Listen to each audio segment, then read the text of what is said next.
Hey folks, this is Gene from Regular Guy Mountain Biking, and in this video we're going to do a quick review on this pretty snazzy pump I just got from Active Trail. So my buddy Brian from BKXC hooked me up with Carl from Active Trail, and I was pretty happy that he did because Carl sent over this really nice pump that they're selling, and I want to tell you about it.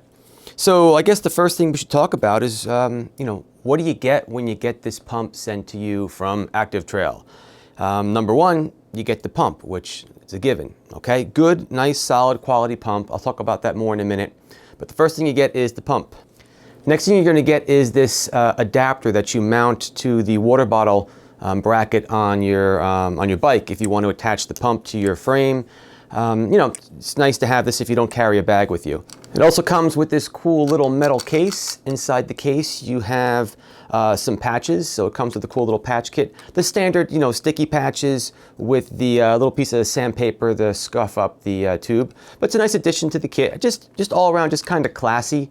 So other than the actual parts you get with the pump, let's speak specifically to the pump and what makes this one so good. Number one, really nice form factor. I mean, it's not that big at all, okay? So it fits in your bag quite nicely.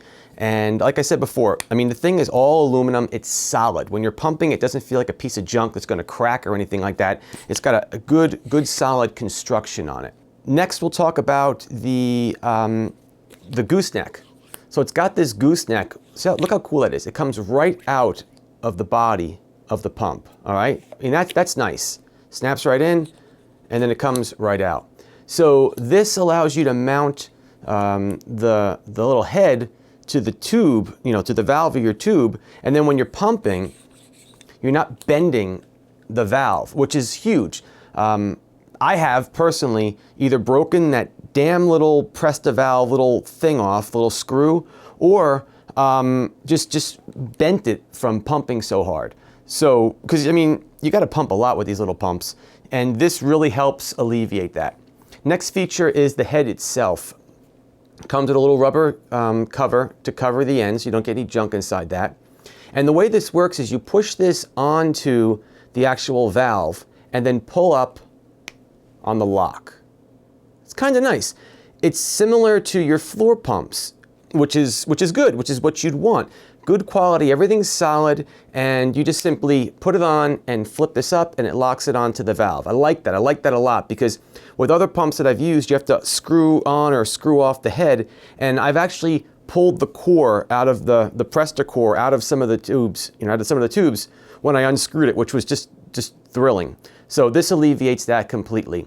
And the standard, you just unscrew this little metal piece over here, and you can switch from Presta to Schrader depending on what kind of pump, what kind of valve you have on your tube. Now, one of the things I wanted to make sure I did in this review is kind of compare this pump to another pump that I have.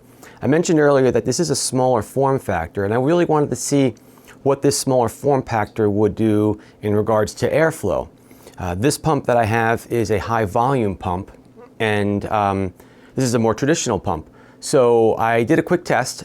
I actually compared this pump, and a floor pump just to show you what a floor pump produces in airflow.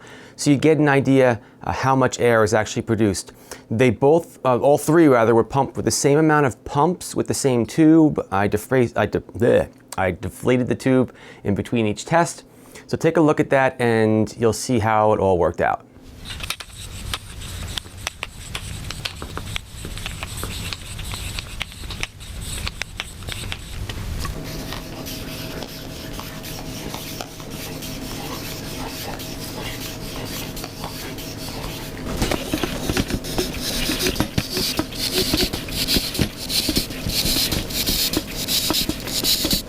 So you'll notice in the video that the Active Trail pump produced the least amount of air.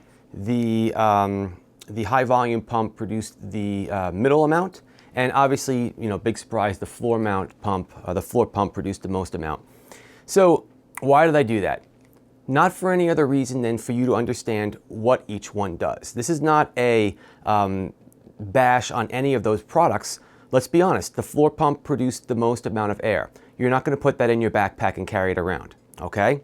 This is designed to be a high volume pump, but look at the form factor compared to the Active Trail. It better produce a high volume amount of air because that's what it's designed for. But do you want to carry this with you?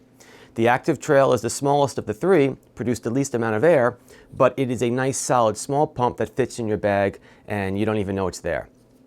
I just wanted to make sure I gave you an honest opinion on how everything worked so that you can make a good decision on which pump you'd want to have with you and what you need depending on what kind of tires you use all the time. But all in all, I'm very impressed with the Active Trail pump. It's a solid piece of kit. I like it a lot. I feel that I can take it with me and I can trust it. It's not going to break down when I need it the most. So thumbs up. Thanks a lot for sending this over to me, Active Trail. I like it a lot, and I'll definitely, well, hopefully I'm not going to be using it that much because I won't have that many flat tires. But if I do, I'll feel confident when I use your pump. If you want to learn about more reviews, no problem. I've got a bunch of them. They should be over here someplace, so you can take a look at that link. If you want to learn more about Regular Guy Mountain Biking, there should be a link over here to click on to subscribe. And I think right around here should be one of the latest videos that I have out, so click on that and take a look at those videos. Gene from Regular Guy Mountain Biking, thanks so much for watching, and we'll catch you later on.